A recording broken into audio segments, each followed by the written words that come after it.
Michaung புயல் வெள்ள பாதிப்பு தமிழகத்தை பாதிக்கும் என இந்திய வானிலை ஆய்வு மையமும் சென்னை வானிலை ஆய்வு மையமும் தெரிவித்த உடனே முன்னெச்சரிக்கை நடவடிக்கையாக திமுக அரசும் அதன் கீழ் உள்ள நிர்வாகமும் எதுவும் செய்யவில்லை. மாறாக சென்னையில் மழை நீர் வடிகாலுக்காக 4000 கோடி முதல் கட்டமாக ஒதுக்கி பிறகு 800 கோடி என 4800 கோடி செலவிடப்பட்டுள்ள நிலையில் ஒரு இடத்தில் கூட ஒரு துளி நீரும் செல்லவில்லை. மழைநீர் வடிகால் பணிகளுக்கு 4800 கோடி ரூபாய் செலவழித்தீர்களே முதல்வரே, உங்கள் தொகுதியான கொளத்தூர் தொகுதியில் மழைநீர் வடிகாலுக்காக பணம் ஒதுக்கவில்லையா?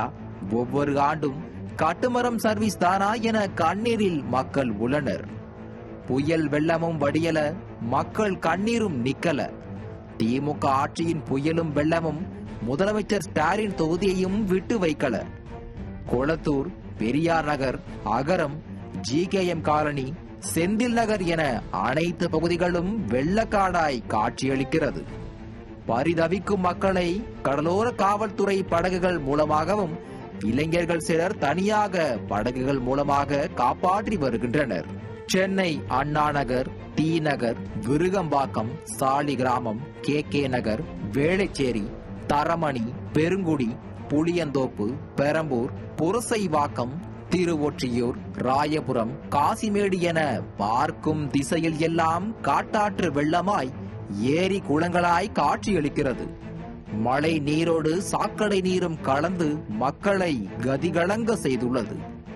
மழைநீர் வடிகால் தோண்டப்பட்ட இடங்களில் மழை நீர் வடியவில்லை, மாறாக மக்கள் கண்ணீர்தான் வடிக்கின்றனர். இந்த நிலையில் பல இடங்களில் செல்போன் சிக்னல் வேலை செய்யாத நிலையில் முதலமைச்சர் வீட்டில் இருந்து கொண்டே செல்போன் மூலமாக மருத்துவர் ஒருவர் அவரோ தனது தலைவரிடம் பேசுவது போல சரிங்க தலைவரே, சரிங்க தலைவரே என 100 முறை தலையாட்டுவதும், கஸ்தூரி ரங்கன் சாலை பிளந்து கிடப்பதாகவும் அதிலே பாதிக்கப்பட்ட நகரை காப்பாற்றிக் கொண்டதாகவும் மார்த்தட்டுகிறார். புளியந்தோப்பில் போராடிய கர்ப்பிணியை மீட்டதாக கூறும் அவர் கொளத்தூர் திருவிகா நகரில் 10,000 உணவு பொட்டலங்கள் கொடுத்ததாக கூறும் இவர்கள் எத்தனை இடத்தில் கொடுத்தார்கள், எவ்வளவு கட்டணம் கொடுத்தார்கள், யாருக்கு கொடுத்தார்கள், எத்தனை ஏழைகள் பசியாறினார்கள், எவ்வளவு பேர் கண்ணீர் துடைக்கப்பட்டது என்ற அவலத்தை கூட இவர்களால் சொல்ல முடியவில்லை. வீட்டிலிருந்து செல்போன் மூலமாக கேட்டுவிட்டால் தண்ணீர் வடிந்து விடுமா? வணக்கம் டாக்டர். சரி, ஸ்டாலின் பேசுறேன். வணக்கம். எந்த ஏரியால இருக்கீங்க? சாப்பாடு கரெக்டா போயிடுச்சா? சரி சரி சரி சரி. அதைவிட ஒரு படி மேலே போய் வாரிசு அமைச்சர் திருவள்ளிக்கேணி உள்ளிட்ட இடங்களில் சென்று ஆய்வு என்ற பெயரில் சினிமா ஷூட்டிங் நடத்தி இருக்கிறார். சினிமாவில் வேண்டுமானால் இருந்த நாடகங்களை அரங்கேற்றம் செய்யலாம், நிஜத்தில் செய்ய முடியாது. ஏனென்றால் மக்கள் மழைக்கும் வெள்ளத்திற்கும் சூறை காற்றுக்கும் பறிகொடுக்கப்பட்ட பொருட்களை அவர்களது வாழ்க்கைக்கு இவர்களால் திருப்பி கொடுக்க முடியுமா என்ற கேள்வி எழுப்புகின்றனர். தண்ணீரே இல்லை என்று சொன்ன அமைச்சர்களுக்கும் முதலமைச்சருக்கும் இதோ பாருங்கள் காட்டாறு, இதை பாருங்கள் ஏரி, குளம், நதி என சொல்லும் அளவிற்கு சென்னை மாநகரமே தத்தளிக்கிறது. இந்த கண்ணீருக்கு யார் பதில் சொல்வது? முதலமைச்சர் கொளத்தூர் தொகுதியில் மழை வெள்ளத்தால் நிர்கதியாய் தத்தளித்த மக்களை மீட்க யாரும் இல்லாததால் கடலோர காவல் படையினர் படகுகள் மூலம் மீட்கும் அவலம். இன்னும் சில இளைஞர்கள் தங்கள் படகுகளால் மீட்கும் கொடுமை.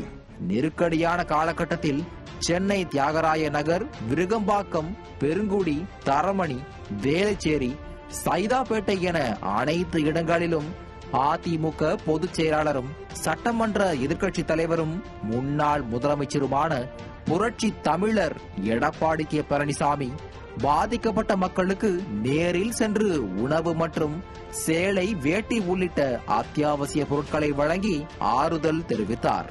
போர்க்கால அடிப்படையில் உடனே அப்புறப்படுத்த வேண்டும் என்ற கோரிக்கை வைத்துள்ளார். நிர்கதியாய் இருந்த மக்கள் பொதுச் செயலாளர் எடப்பாடி K. பழனிசாமி அளித்த உணவுப் பொருட்களை வாங்கிக் கொண்டு அவரது 2 கைகளையும் பிடித்து நன்றி தெரிவித்தது நெகிழ்ச்சியை ஏற்படுத்தியது.